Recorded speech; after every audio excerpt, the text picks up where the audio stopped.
Pernah kepikiran gak sih? Gimana ceritanya seorang manusia biasa bisa dapat tugas jadi pembawa pesan untuk seluruh umat manusia?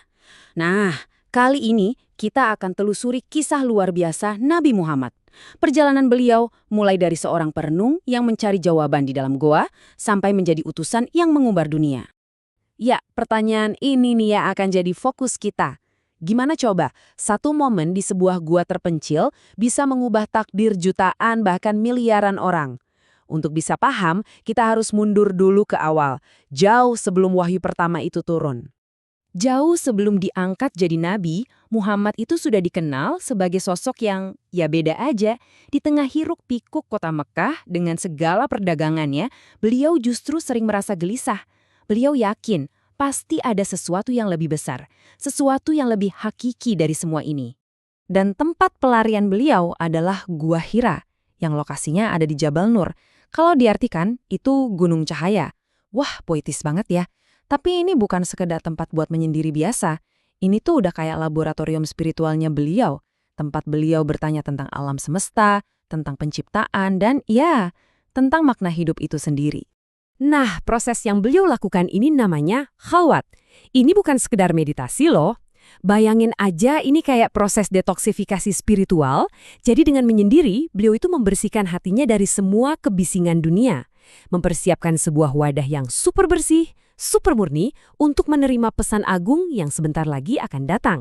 Dan setelah bertahun-tahun mempersiapkan diri dalam sunyi, akhirnya tibalah momen yang ditunggu-tunggu itu. Momen di mana langit seakan terbuka dan sebuah pesan abadi akan disampaikan untuk pertama kalinya. Peristiwa besar ini terjadi saat Nabi Muhammad berusia 40 tahun. Dan ini sepertinya bukan kebetulan ya, karena usia 40 itu sering banget dianggap sebagai puncak kematangan seseorang, di mana kebijaksanaan dan pengalaman itu bertemu. Artinya, beliau sudah siap.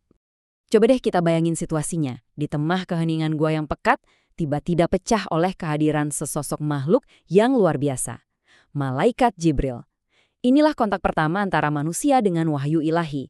Bukan cuma sebuah pesan, tapi ini adalah benih dari sebuah peradaban baru.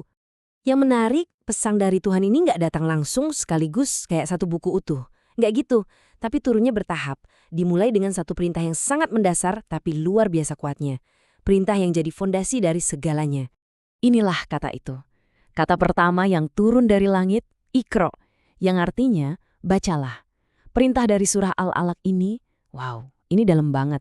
Ini bukan cuma soal baca buku, tapi sebuah ajakan untuk membaca alam semesta, membaca tanda-tanda kebesaran Tuhan, bahkan membaca diri kita sendiri. Perintah inilah yang membuka gerbang ilmu pengetahuan dan jadi fondasi peradaban Islam. Oke, jadi kalau wahyu pertama, Iqra, itu adalah tentang pencerahan ke dalam diri. Wahyu kedua dari surah Al-Mudaththir itu adalah panggilan untuk bertindak keluar. Perintahnya jelas banget, bangun dan berilah peringatan. Nah, dari sinilah misi dakwah secara resmi dimulai. Terus gimana cara Nabi memulai misi sebesar ini? Tentu nggak gegabah, ada strategi yang sangat cermat. Beliau mulai dari fase sembunyi-sembunyi dulu, cuma ke keluarga dan sahabat terdekat. Tujuannya apa? Untuk membangun fondasi yang kuat dan menjaga pengikut awal yang masih sedikit. Nah, baru setelah itu, ketika perintahnya datang, dakwah pun dilakukan secara terang-terangan ke seluruh penduduk Mekah. Tentunya untuk sebuah misi yang mengubah dunia, butuh lebih dari sekedar kata-kata kan? Butuh bukti. Dan disinilah Allah memberikan dukungannya, tanda-tanda kekuasaan untuk memperkuat pesan yang dibawa oleh Nabi Muhammad. Nah, bukti ini kita kenal dengan sebutan mujizat. Penting nih buat dipahami, mujizat dalam konteks ini tuh bukan sulap atau sihir ya. Ini lebih kayak tanda tangan ilahi, sebuah stempel validasi langsung dari Allah yang seolah-olah bilang, benar, orang ini adalah utusanku. Dan inilah yang paling unik dari Nabi Muhammad. Mujizat terbesarnya itu bukan sesuatu yang hilang di telan zaman. Mujizat terbesarnya adalah Al-Quran itu sendiri. Sebuah mujizat intelektual, sebuah teks abadi yang bisa kita sentuh, kita baca, dan kita pelajari sampai hari ini. Ini adalah bukti yang terus hidup, melintasi ruang dan waktu. Oke, jadi apa artinya semua kisah ini buat kita sekarang? Ini bukan sekedar cerita sejarah loh. Ini adalah cermin. Sumber inspirasi tentang karakter-karakter mulia yang nggak akan pernah lekang oleh waktu. Yuk kita ambil 3 sifat utamanya. Pertama, sabar. Kemampuan buat tetap tegar meskipun dihina dan dicemooh. Kedua, percaya diri. Keberanian buat teguh membela kebenaran. bahkan saat kita merasa sendirian. Dan yang ketiga, yang paling dasar dari semuanya, kejujuran yang total. Nah, soal kejujuran ini buktinya kuat banget. Jauh sebelum diangkat jadi nabi, masyarakatnya sendiri loh yang ngasih beliau gelar Al-Amin, artinya sang terpercaya. Coba bayangin, bahkan orang-orang yang nantinya menentang ajaran beliau, mereka nggak pernah bisa meragukan integritas pribadi beliau. Ini pelajaran penting banget tentang membangun kepercayaan. Bukan pakai kata-kata, tapi pakai tindakan.